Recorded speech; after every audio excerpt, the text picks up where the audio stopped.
Swayam Prabha. Digital India. Educated India.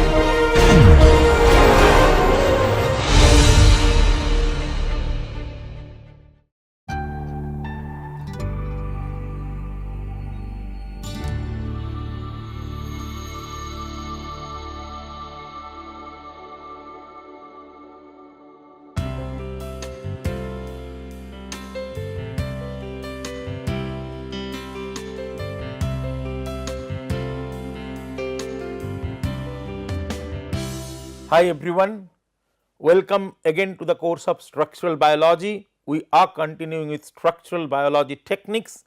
Currently we are in the module of spectroscopy. Today it is the second class of spectroscopy. We have talked about the general principles of spectroscopy, how different parts of spectrophotometer works, what are the general principles. In today's talk, we will concentrate on mostly electronic transition with two techniques, one is UV visible and another is circular dichroism. Start with UV visible spectroscopy.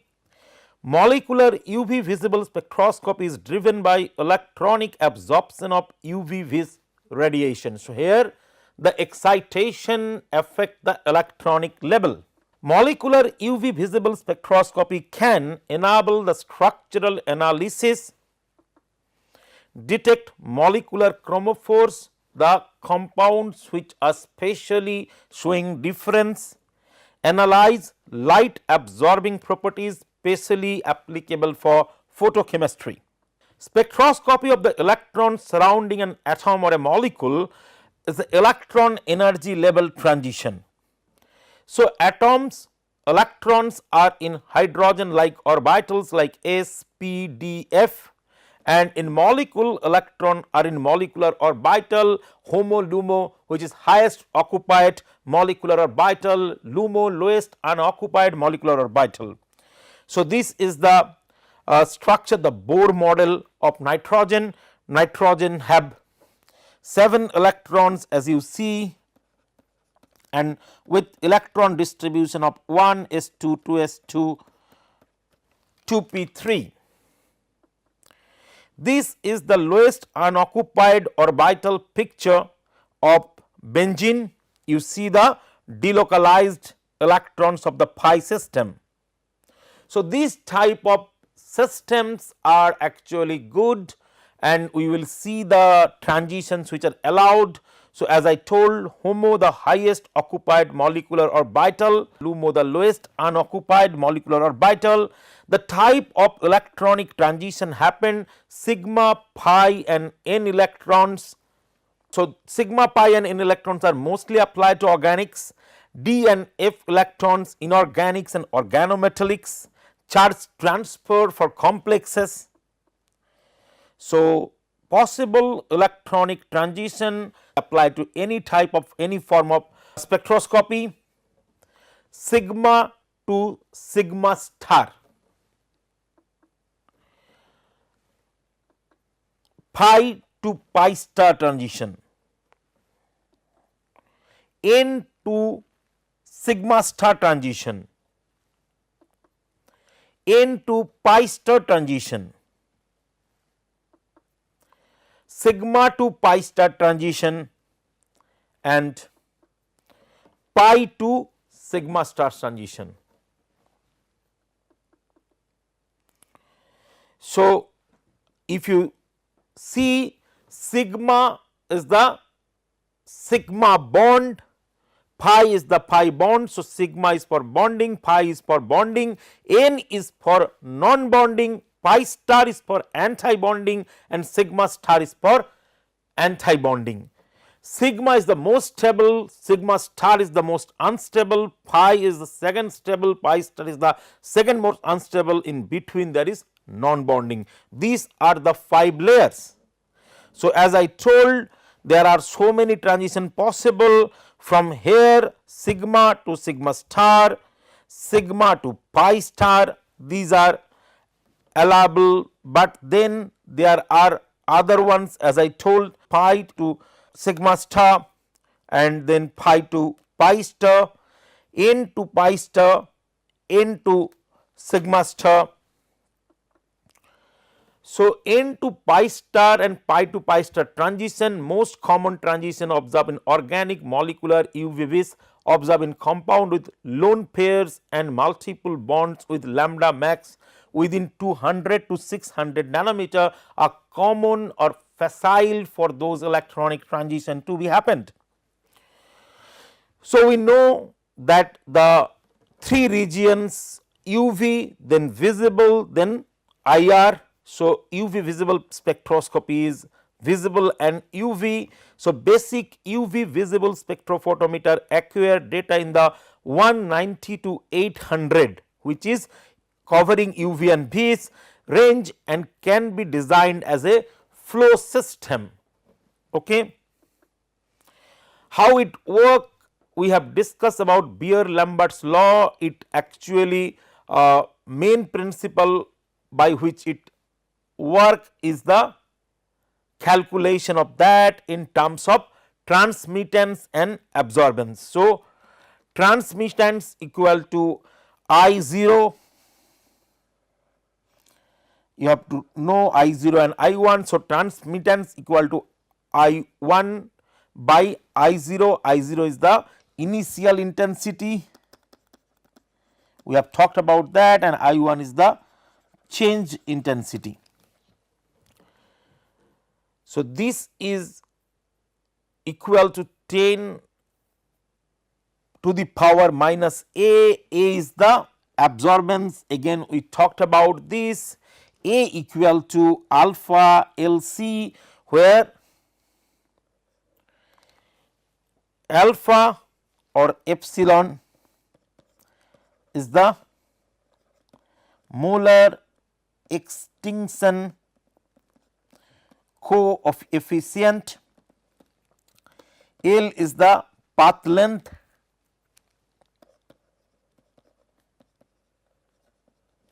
and C is the concentration. So, this is the sample, the cuvette, its width is the path length, L the concentration of the sample which you are putting here, and using that we could have calculate all the possible parameters, alpha or epsilon equal to 4 pi k by lambda. So, the chromophores in protein, one the peptidic bond, it could be the peptide bond is the amide bond,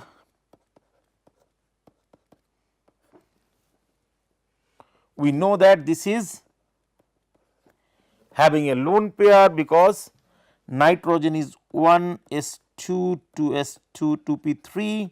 So, if you look at, there is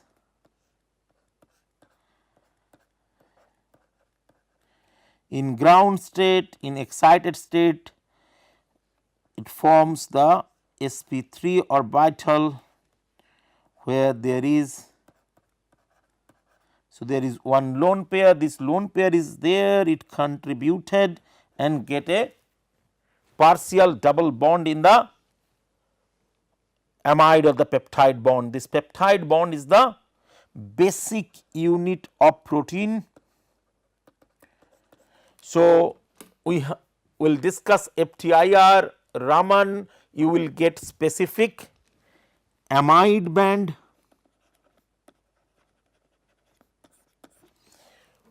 UV it is also sensible, we will talk about at giving characteristic spectra at 280 nanometer.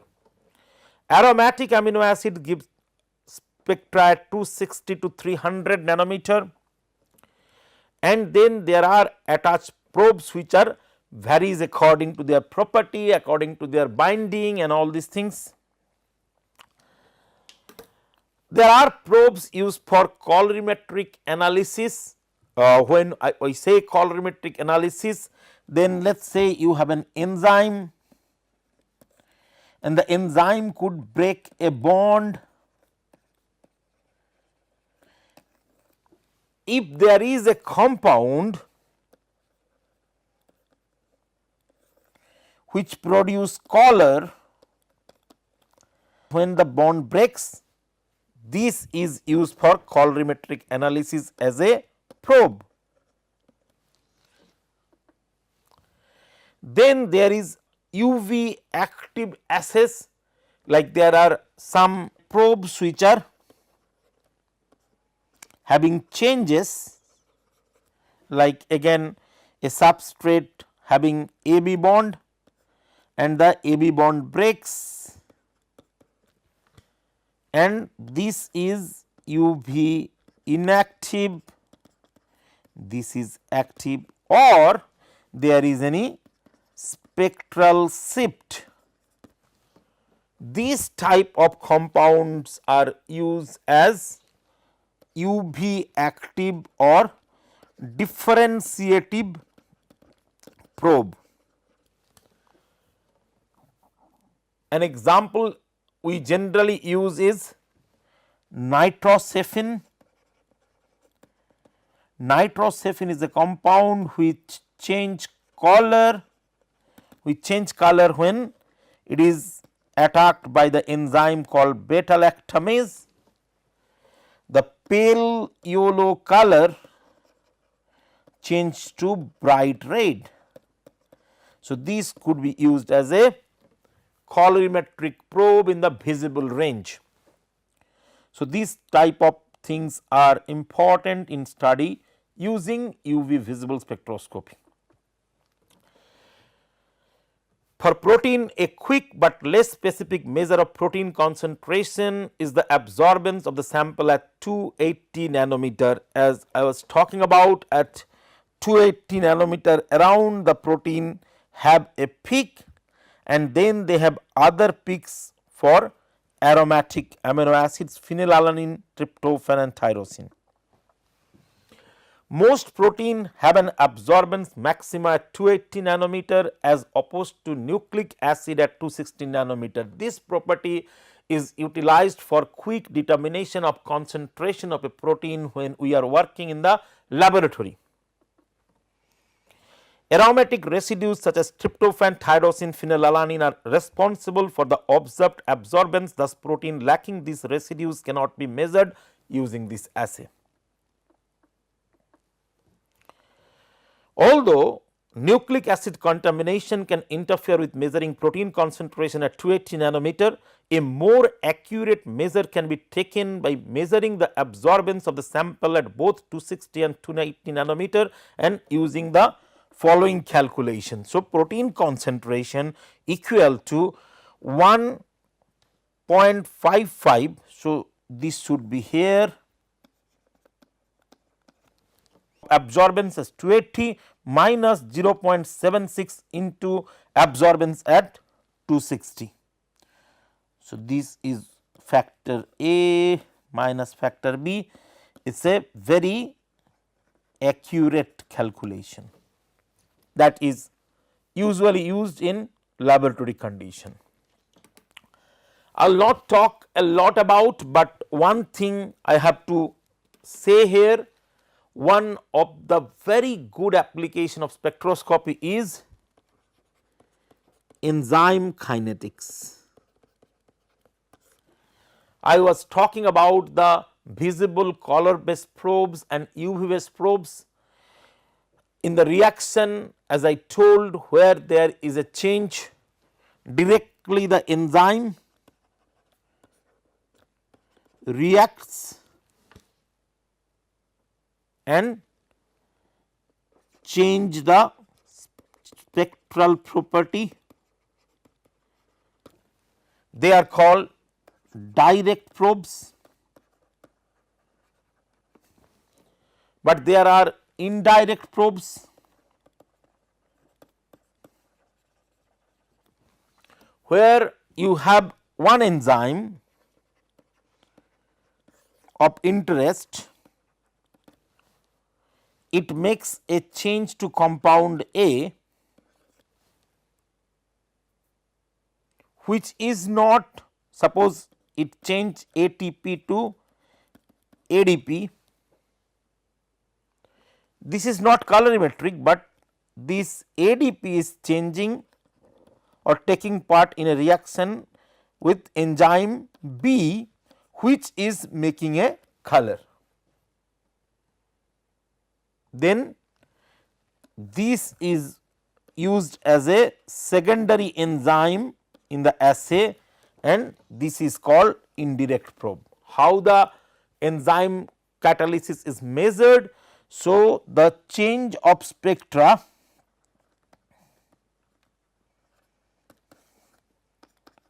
would be calculated with time, So, now you have spectral change, let us say per second, with a certain concentration of the enzyme. In saturation kinetics, from there you could measure K cat, you could also measure Km.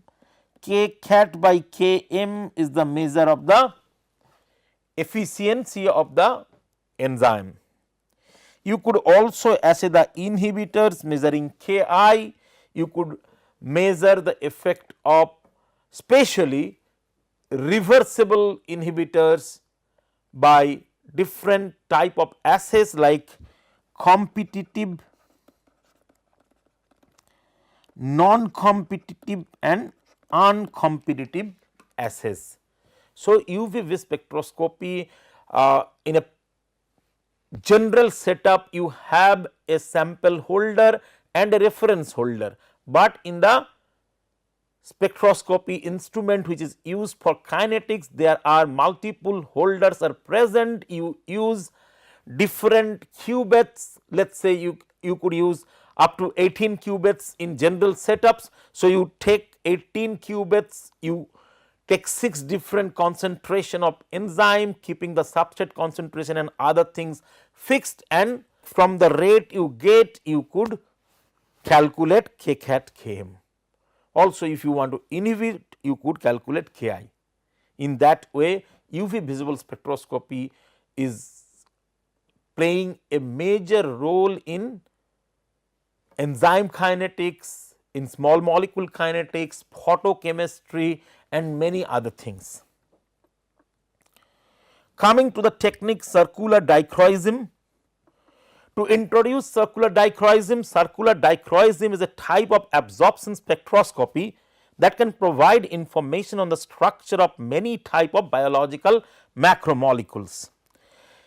It generally measures the difference between the absorption of left and right handed circularly polarized light by protein. So, this is a new thing because we are talking about change of intensity directly in a linearly polarized light. I am talking about the concepts. Here we are introducing a concept which is called circularly polarized light, and from there the technique is called circular dichroism. So, let us see how this bring new things here.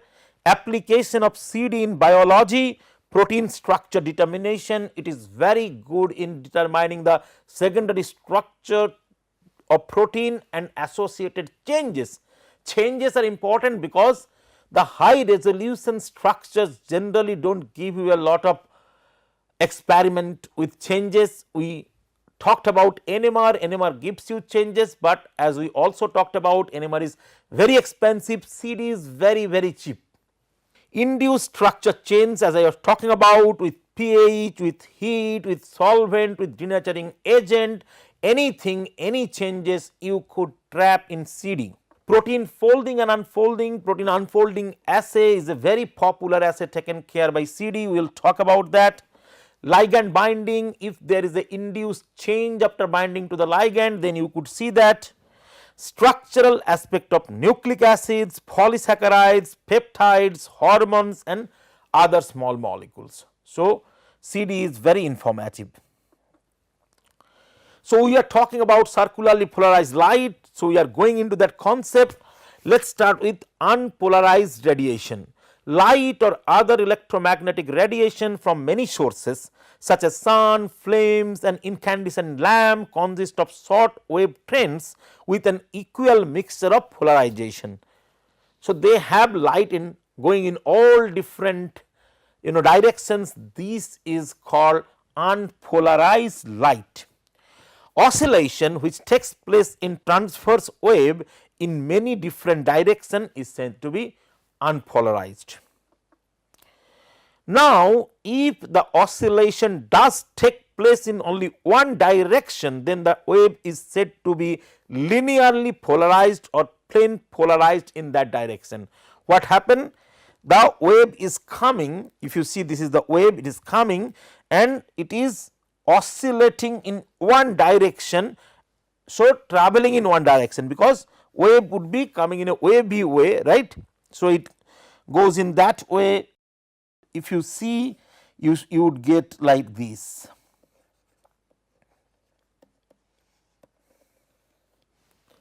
This is plane polarized light. Most of the spectroscopy is dependent on the plane polarized light. Okay. What is polarization? A light source usually consists of a collection of randomly oriented emitters. So, it goes in different direction. The emitted light is a collection of waves with all possible orientation of the E vector. You remember we talked about electromagnetic wave, it is having an electric part and a magnetic part. We are now talking about the E vector, which is the electric one. Plane polarized light or electromagnetic radiation is obtained by passing that through a polarizer. So, you are passing the light through a instrument or setup, it is called polarizer, that transmit them with only a single plane of polarization. So, it is going into different direction, let us say different direction. If giving something is making it going in one direction, then this is called a polarizer. So, you see this is the E vectors, they are going into many direction and the polarizer takes them and convert them to travel in only one direction. So, this is now unidirectional. As I was talking about, this is electric vector and this is magnetic vector and this is going in one direction. So, this is electromagnetic wave and this direction is here. So, this is also having unidirection and this is called the polarized light or plane polarized light. So, this is the polarized light. A polarizer is an optical filter that lets light wave of a specific polarization pass through while blocking light waves of the other polarization. It can filter a beam of light of undefined or mixed polarization into a beam of well defined polarization, and that is called polarized light. The common type of polarizers are linear polarizer and circular polarizers. Polarizers are used in many optical techniques and instrument, and polarizing filters find application in photography. Definitely you have heard about blue filter and all these things, colors, and LCD technology, especially this new technology where this optical filters are used. Polarizer can also be made of other type of electromagnetic wave beside the visible wave which we are talking about, microwave, radio wave, X-rays and all these things. So, an example is, if you use it, you would understand it very well, that is a Polaroid spec. When you have a Polaroid spec, if you see here, there are different directional beam coming right here, light wave vibrating parallel to the highway. So, this is one light wave is vibrating parallel to the highway and this is to the perpendicular to the highway. So, there are two type. When you have this speck, it block this one and it allow this one, it make this one plane polarized. This is called polarizer. Any electromagnetic wave consists of an electric field component and magnetic field component.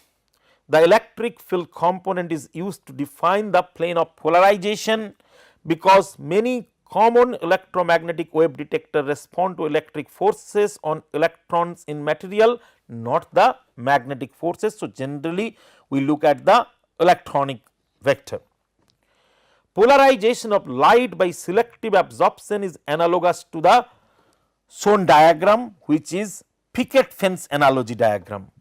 So, if you see, there are two fence, these wooden structures, they maintain gaps, but when they are aligned and here they are not aligned. So, what will be the difference? When the picket of both fences are aligned in the vertical direction, a vertical vibration can make through both the fences. But in this case, when the pickets of second fences are in horizontal direction, a vertical vibration can make through the first phase and will be blocked in the second one. So, that is how you could have blocked some specific waves, or in other word, you could have allowed some specific waves to go, and when you have blocked almost all the waves and allow one single, this is called plane polarized light. Elliptical, linear and circular polarization. As I talked about different type of polarization, in electrodynamics, the elliptical polarization is the polarization of the electromagnetic radiation such that the tip of the electric field vector describes an ellipse in any fixed plane intersecting and normal to the direction of the propagation. So, it is propagating, it form a elliptical development. We will talk about elliptical polarization. In elliptical polarization, there are two special cases, one is linear polarization and another is circular polarization. So, linear polarization, which we have already discussed, or plane polarization of electromagnetic radiation, is a confinement of the electric field vector or magnetic field vector to a given plane along the direction of the propagation. We have already talked about this.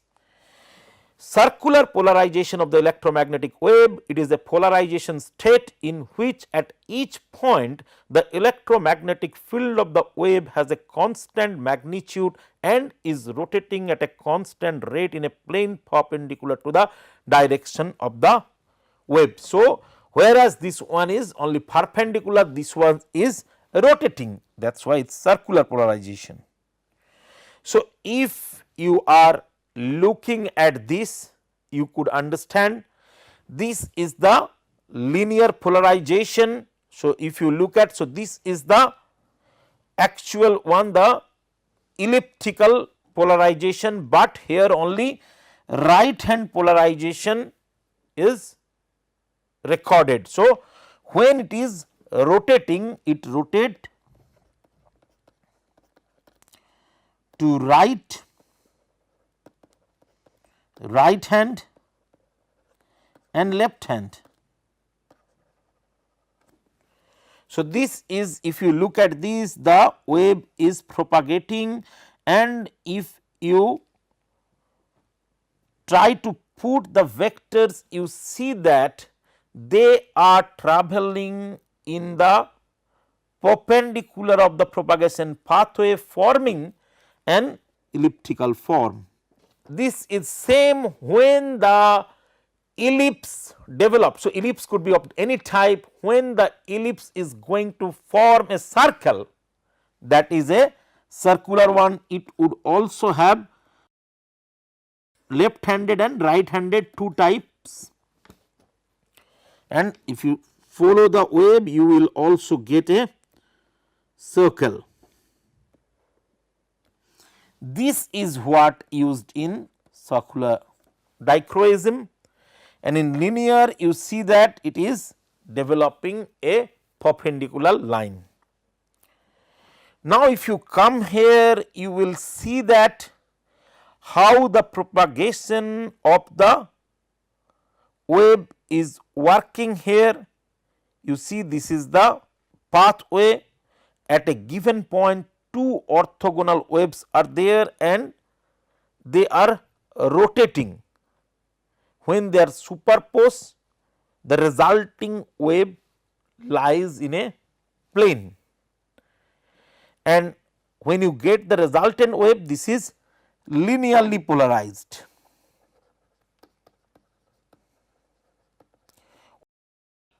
When instead of being there it rotate, you get circular or circularly polarized. So, rotation, here you see the rotation. In electrodynamics, the strength and direction of an electric field is defined by its electric field vector, we have talked earlier. In the case of circularly polarized wave, the tip of the electric field vector at a given point in space relates to the phase of the light as it travels through time and space.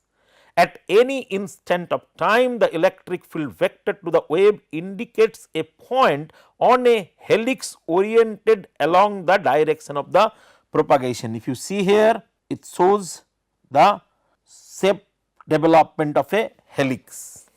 A circularly polarized wave can rotate in one of the two possible senses: clockwise or right handed circular polarization, which is RHCP, in which the electric field vector rotate in a right hand sense with respect to the direction of the propagation.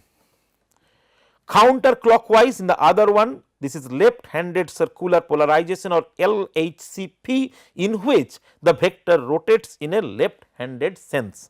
So, if you look at this one and this one, you could understand that they are working in two different direction. And what is the interesting point here? If you apply the rotation and you get a differentiation between the right handed circular polarization and the left handed circular polarization, how you get it? You will get it for a optically active molecule. A optically active molecule is called a chiral molecule.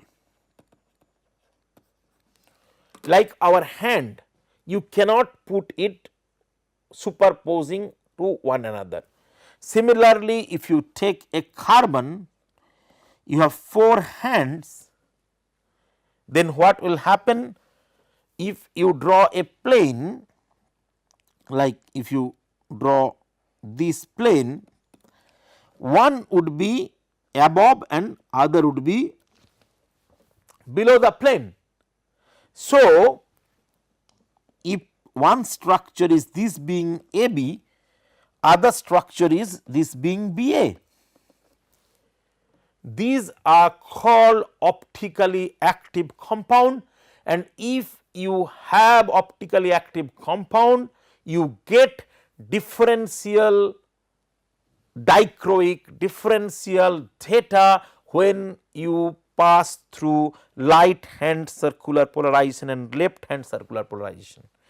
Now, if you understand that, come to protein, you know that protein have 20 amino acids.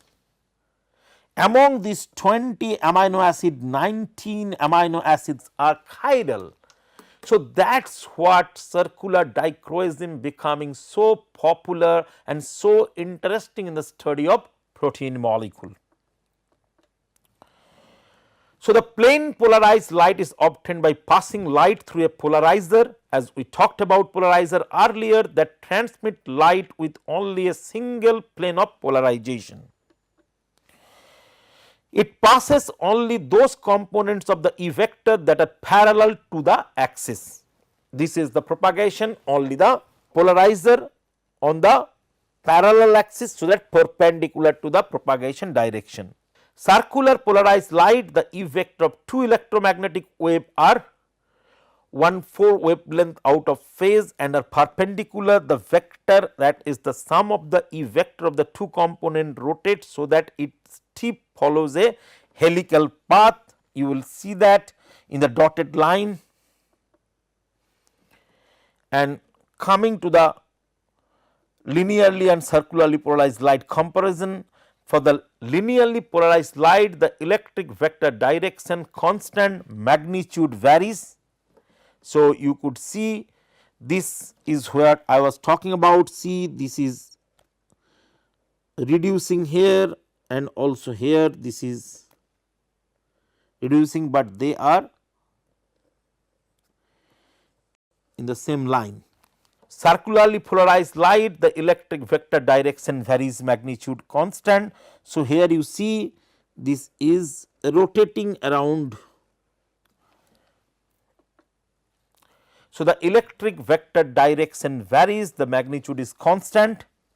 So, it is in two form, left and right handed. You see this is right hand, this is left handed rotations.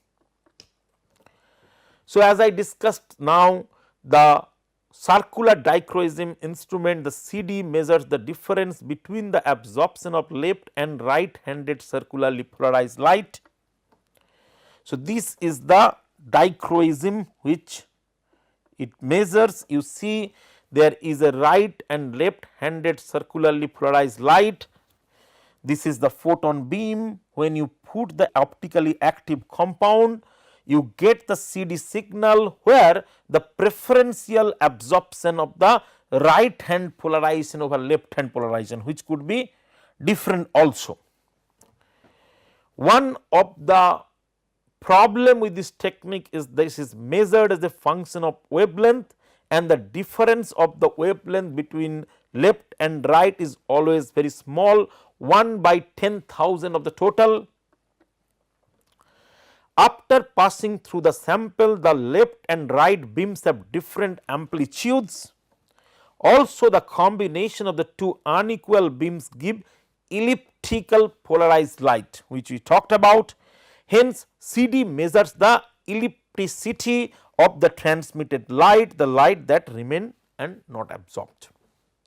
So, again the measurement here is also absorption spectroscopy. So, same way, though CD could operate in other region too, shine light through a sample and measure the proportion absorbed as a function of wavelength.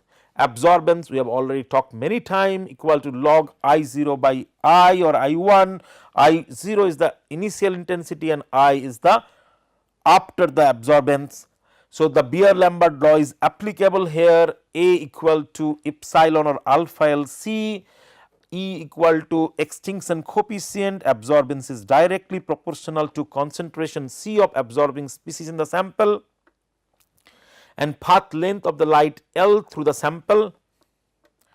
The longer the path or more concentrated the sample, the higher the absorbance. So, it is the same principle we are talking about in UV, it is also used here.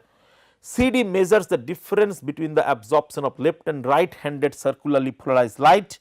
So, del A, which is a function of lambda, equal to A R minus A L, which equal to epsilon R minus epsilon L L C, or you could also say del epsilon L C. Del epsilon is the difference in the extinction coefficient, typically less than 10 per molar per centimeter. Typically epsilon is around 20,000 per mole per centimeter. The CD signal, as we have discussed earlier, also is a very small difference between two large originals. CD is only observed at wavelengths where absorption occurs in absorption bands. CD arises because of the interaction between different transition dipoles during the absorption. As this depends on the relative orientation of different groups in space, the signal is very sensitive to the conformation, and that is why it is very critical for studying protein. So, in general, del epsilon is much more conformation dependent than epsilon. We will concentrate on electronic CD of peptide and protein below 250 nanometer. This region is dominated by the absorption of peptide bond and is sensitive to changes in secondary structures, but we also will look at other possibilities. Can also do CD in near UV, look at tryptophan side chains visible for the cofactors and IR regions. The peptide bond is inherently asymmetric and always optically active. Any optical activity from side chain chromophores is induced and results from the interaction with asymmetrical neighboring groups. So, this is the amide bond, as we told, this amide, this is one of the reason of CD being so successful. Coming to some examples, CD signal is small difference between two large originals, as we talk about. This is the circular dichroism of E. coli. This is the native one and this is the denatured one. So, as we told, in case of nucleic acid, we do the absorption at 260 nanometer, del epsilon equal to 3 per mole per centimeter, whereas epsilon is 6000 per mole per centimeter. So, CD signal is 0.05% of original need to measure signals. So, it is only 0.05%. So, it need to measure the signal at 1 by 100 of the currently used one. So, if you see that here the absorption is high, whereas when you are doing the CD, the difference is not at all high, the del epsilon is not at all high, and that is why what we need different setup.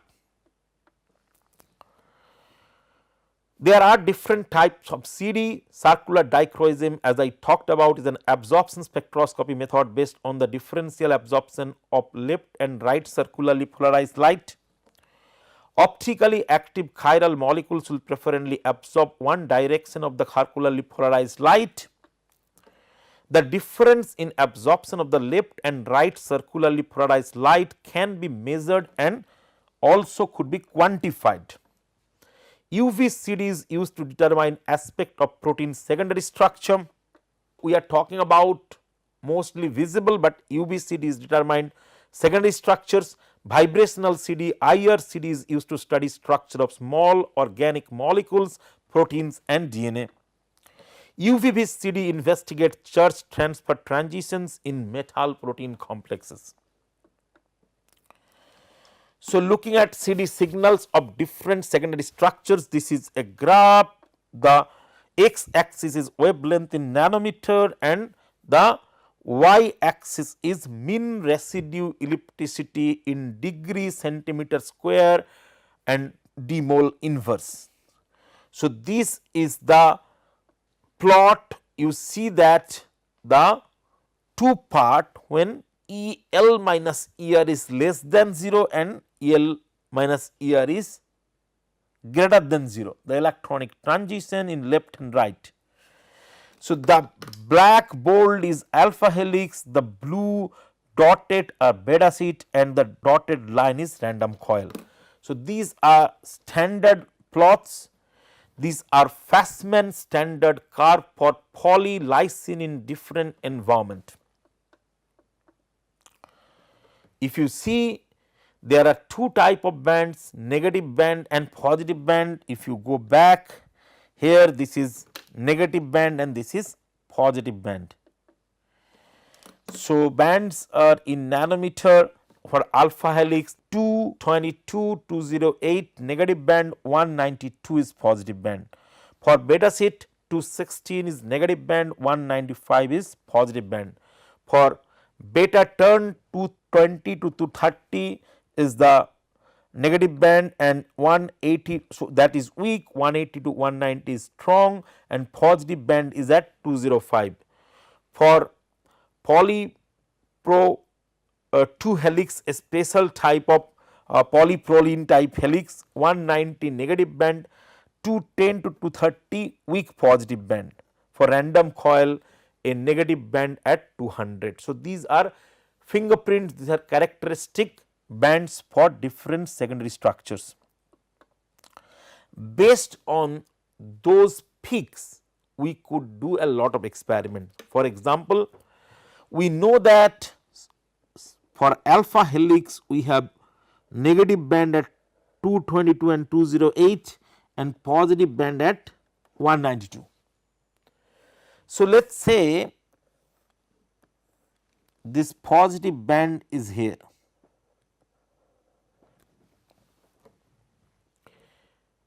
Now, if we add temperature, there would be denaturation. By denaturation, the alpha helix would be converted to more or less coil, random coil. So, there would be change, and the relative change could be plotted to get a curve like that, and the middle would be melting temperature. So, in that way the fingerprints could be used for other work. Let us take a example where CD signals are sensitive to secondary structures. So, this is GCN4P1, it is a coil. If you see, this is alpha helix, this is alpha helix. So, it is a coil, it is 100% helical. At 0 degree centigrade, it maintains that secondary structure. It melts to a random coil at high temperature. So, this alpha helical structure is converted to random coil when you provide temperature. For doing this experiment, this is taken from a literature where 34 micromolar of GCNP P1 in 0.15 molar NaCl, 10 millimolar phosphate and 7 pH is maintained. It kept at 0 degree centigrade, it is heated at 75 degree centigrade and 50 degree centigrade. So, 0, 50, 75, and when it was plot against wavelength and mean residue ellipticity, you see that at 0 degree it maintained the helical structure, whereas at 50 degree it is deviated, at 70 it is mostly random coil. So, by this way, if you take more points, you could actually calculate the melting temperature which I am talking about. So, this is a very important experiment, because this is not only for this protein, it could be done in any protein, and because this is based on the fingerprint. So, you could have very accurately calculate them. Also, you could, your experiment is not restricted to temperature, it would be going to pH, it would be going to anything that could deviate the structure, that could deviate the conformation. So, application of CD in structural biology, it is helping, as we have see here, determination of the secondary structure of the protein that cannot be crystallized or you do not get NMR structure. Investigation of the effect of drug binding on protein secondary structures, as drug binding change the conformation. So, we could study that. Dynamic process such as protein folding, as I told, you have a protein and you start putting high temperature, high pH, you see protein unfold. Similarly, you have an unfolded protein and you are kind of removing the condition which is causing the unfolding, then it would start folding and you will get to see the change in the conformation. Studies of the effect of environment of protein structure, secondary structure, super secondary structure of membrane proteins, study of ligand induced conformational change of the protein, carbohydrate is having very, I would say, different and unpredicted conformations, but is there a change in conformation? You could determine that with CD. Why carbohydrate have a lot of conformation? I have talked about when I was talking about biological macromolecules, carbohydrate, because of their forming of straight chain bond, branch chain bond. So, straight chain, branch chain, and when they form the folded structure, it could be of any combination and permutation. So, it is very difficult to detect or predict it otherwise. CD is a good method to do that. Investigation of protein and protein nucleic acid interaction makes changes, especially when macromolecules are interacting, they make changes in the conformation. That change is reflected on the CD structure.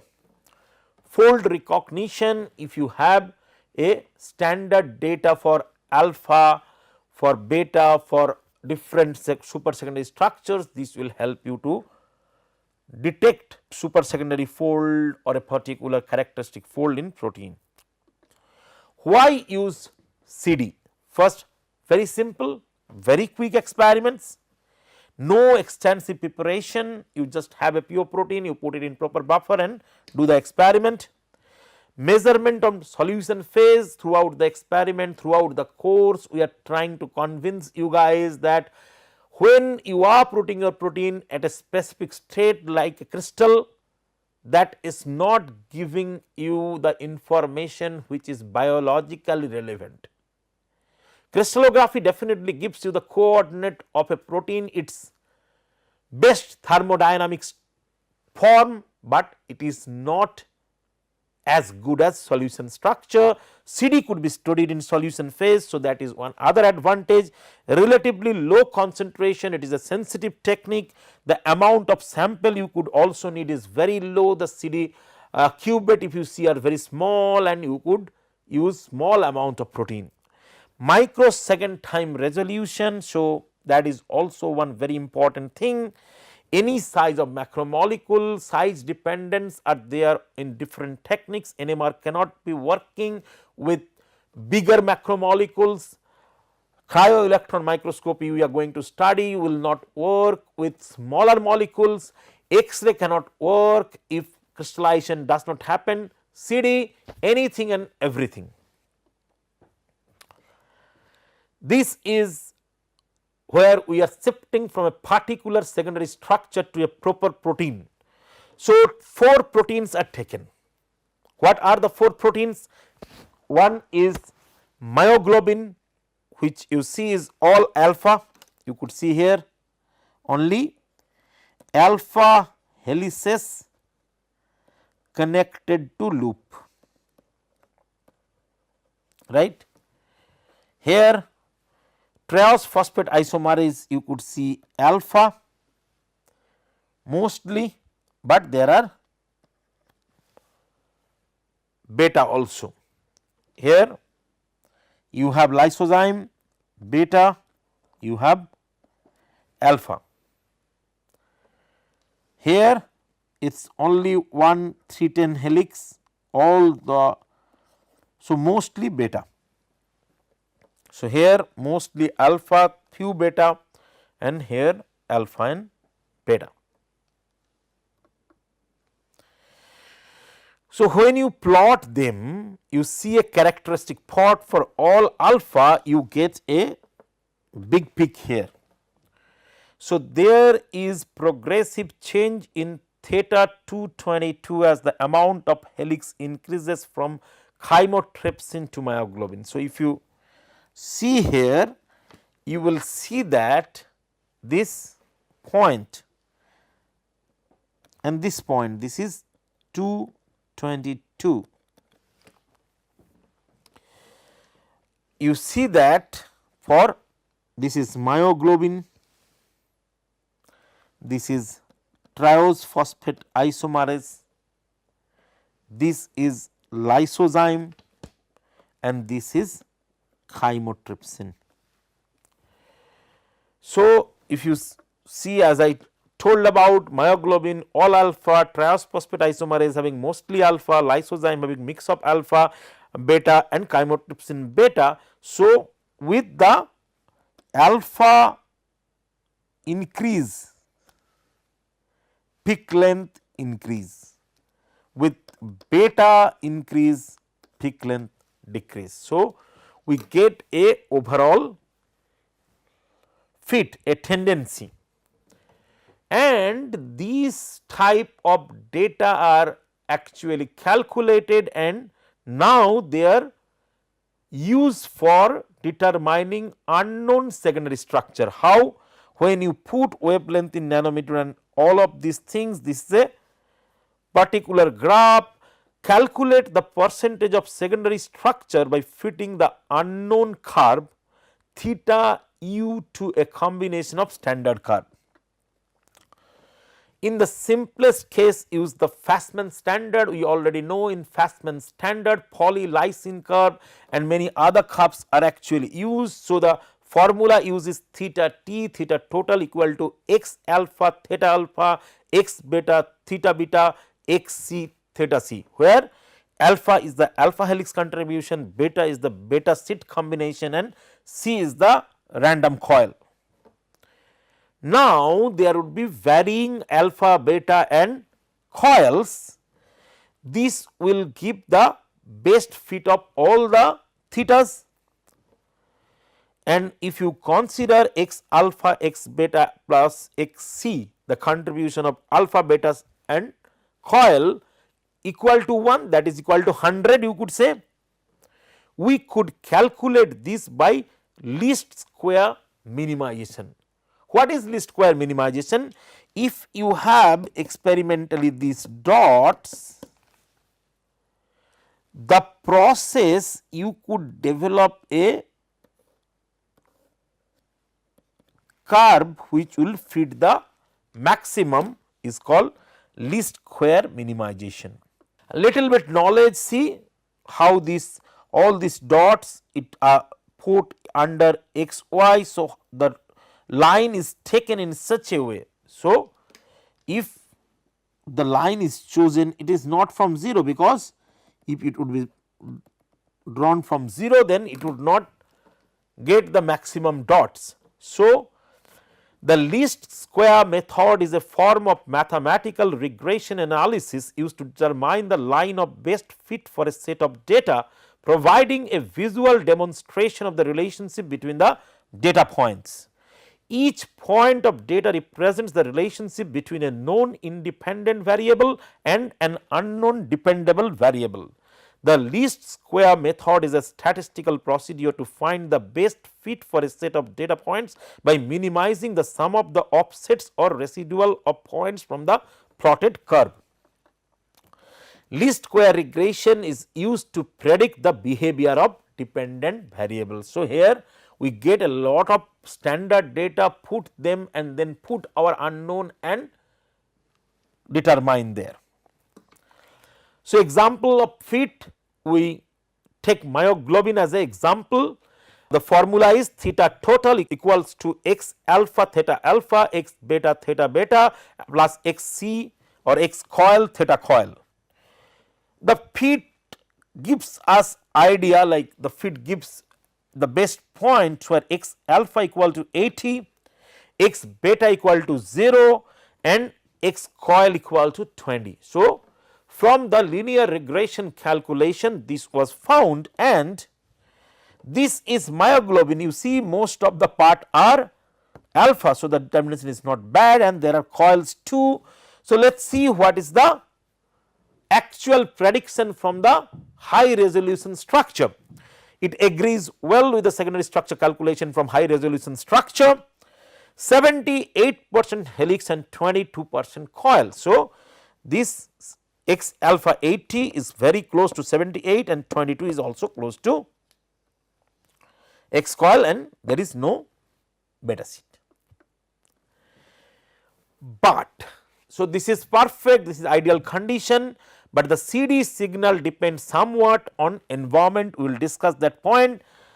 We can see this by looking at the effect of trifluoroethanol TFE on a coil similar to GCN4P1. So, we have taken these and other structures. TFE, trifluoroethanol, induces helicity in all peptides. So, if you take any peptide and you introduce 50% TFE, you see TFE is making a change from this peptide to that peptide, it is more helical, right. But so TFE induces helicity in all peptides. If you see here, it induces helicity, that is correct. At the same time, coil breaks down helical dimer to single helices. So, to make a model, we take this GCN4P1 coil dimer with single coil.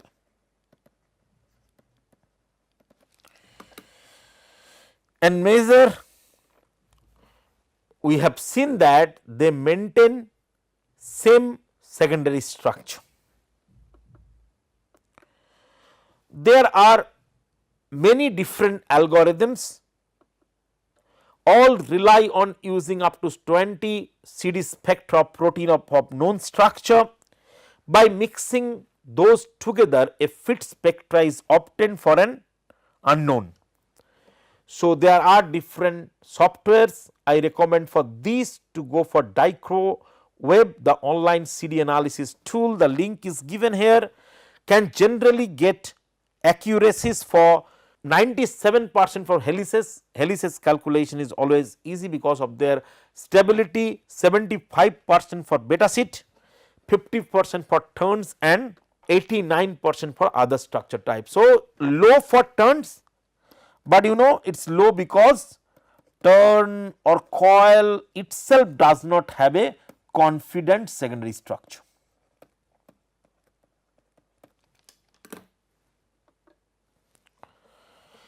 There are tools for analyzing circular dichroism data, few tools I am recommending: LinComb and MLR, the method of least squares; CONTIN, the ridge regression procedure of Provencher and Glockner; VARSLC, the variable selection method of Johnson and co-workers; Selcon, the self consistent method of Sri Rama and Udi; K2D dot, a neural network program of Andre et al; CCA, the convex constraint algorithm of Fassman and co-worker; SVD, the singular value decomposition.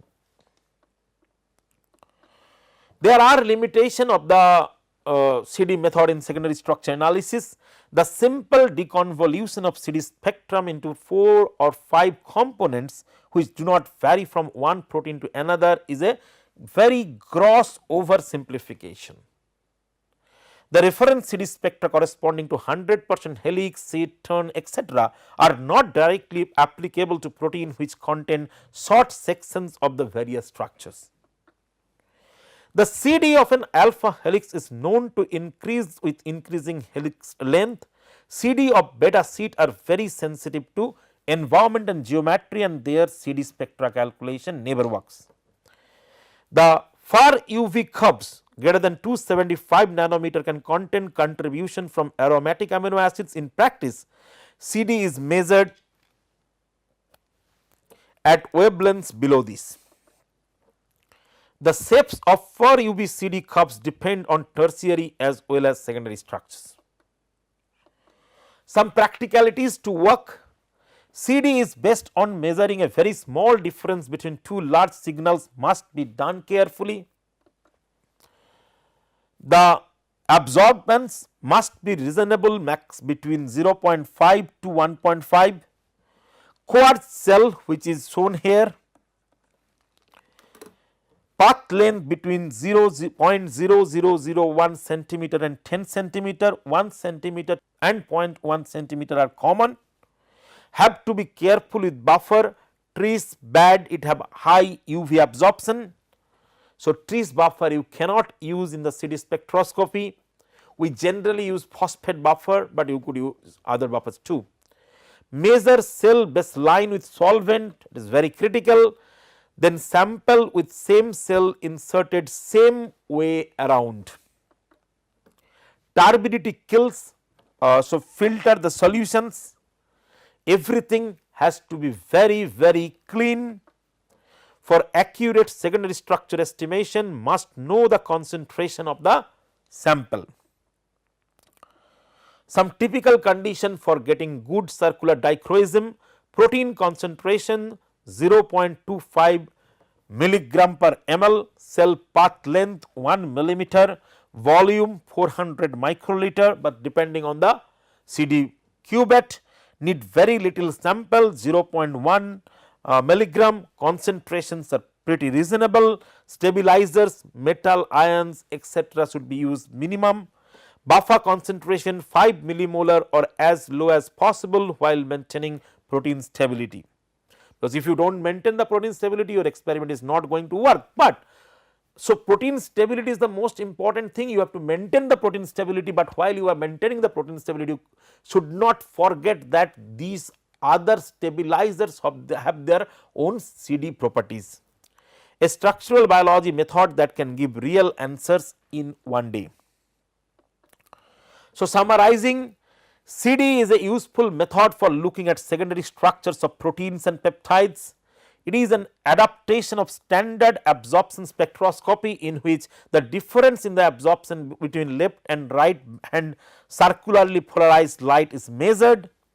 CD can be measured under a wide range of conditions. It is very good for membrane proteins. We did not discuss about membrane proteins in this module, but CD is very differently applied, and as membrane proteins are difficult to study. So, this is one of the very interesting part of CD. CD can be used to measure change. CD complements other more detailed techniques such as X-ray crystallography. The findings in X-ray crystallography would be very well coordinated with the CD structures. So, with this I have talked about UV absorptions, visible absorption and CD. These are techniques which have take a very important part in determining different properties of protein. As I told, UV-Vis is especially important for operating or regulating reactions, enzyme assay, enzyme catalysis. CD is good because a different approach is taken here, where all the spectroscopy is based on linearly polarized light, here circularly polarized light, and their difference is taken. So, especially for protein, CD is very critical and CD experiments are really informative. With that, I would finish today's talk. As I told earlier, keep listening to the classes and keep asking questions to us. Thank you very much.